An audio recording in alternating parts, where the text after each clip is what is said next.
Hi and welcome to Lois and Morgana Davidson Art. It's Lois here, and today I'm going to be showing you how I painted these 4 really small sky studies or sky practices. If you are interested in landscape painting, the sky is such an important part and yet can seem quite difficult to paint to start with. But the best way to learn to paint skies for yourself and to try and find an individual way of expressing yourself and painting your skies so that they are uniquely yours is to regularly practice. If you divide your paper up into 4 like this, and especially if you're using the backs of old paintings, it can be a really economical way, but can yield huge benefits as you gain experience of the way colours work together. Today I'm going to be showing you how I paint these without detailing any particular colours, because all I'm doing is using up this messy old palette. I've sprayed it with some water so that reactivates the dried paint that's on the palette, and I'm going to be just using this, maybe dipping into a little bit more colour as and when I need it. But the point I want to make today is, if you want to progress with your landscape painting, then you need to be able to explore your own colours, and the colours that I or any other artist use aren't important. What's important for you is to discover the blues, the browns, the greys, the pale sort of ochres and colours like that you like to use in your skies. And the only way you can discover that is by putting colours together and playing around. So I hope you enjoy this demonstration. If you're an absolute beginner, take a look at my playlist for sky practice. There's a lot more sky practices in there where I detail all my colours. But for now, I'm just using up what's left on my palette.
So that's all I'm going to do. I'm now going to leave them to dry completely and then come back and put a few details in.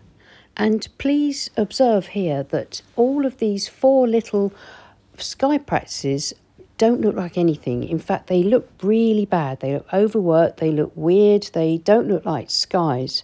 But remember, context is all. This is the point at which a lot of beginners would give up and think that they hadn't painted anything worth taking any further. But loose painting is exactly that. It's loose. Everything you put on the page is going to be very loose and not really look like anything until you add the detail that adds the context, that brings the loose washes together.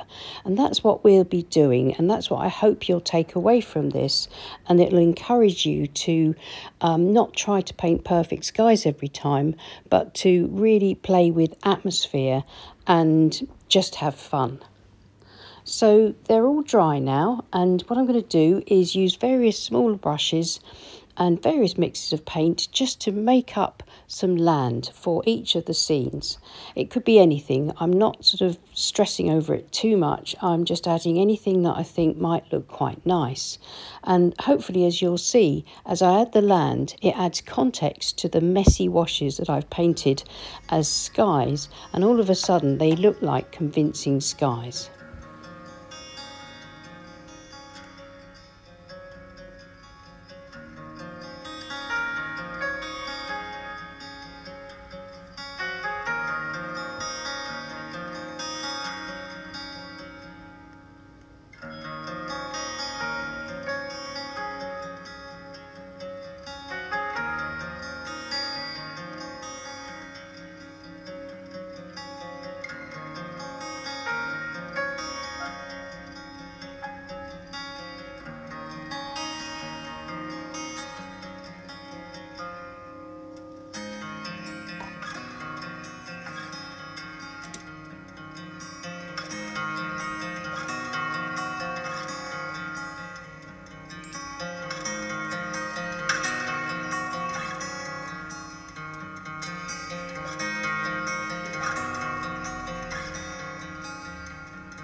And that's all I'm going to do for these sky practices.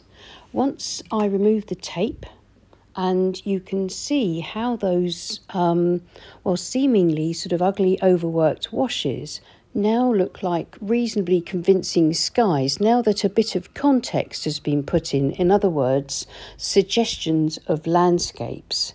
That brings the skies together. So I hope that you'll try practicing something like this, and practicing in this way is a nice quick way of practicing, and trying not to get bogged down with too much perfection when you paint skies. Just paint with any old colours, experiment and see what happens, and also make sure you're looking at the skies around you.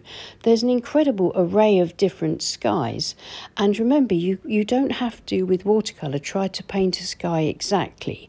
We're just looking for an impression and some atmosphere, movement and life, and you will be able to bring those things into your landscape paintings and your skies with practice. Let me know what you think in the comments below, and if you've got any tips for viewers about the way you practice your skies, then put them in the comments. We'd be really interested to read them.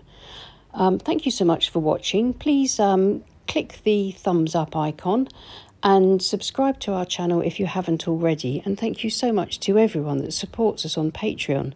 If you're interested in in-depth workshops, then please pop onto the links below for Morgana or my Patreon group, where you will find a lot of exclusive content and in-depth workshops. Thanks so much, and I'll see you again soon. Take care and happy painting. Bye.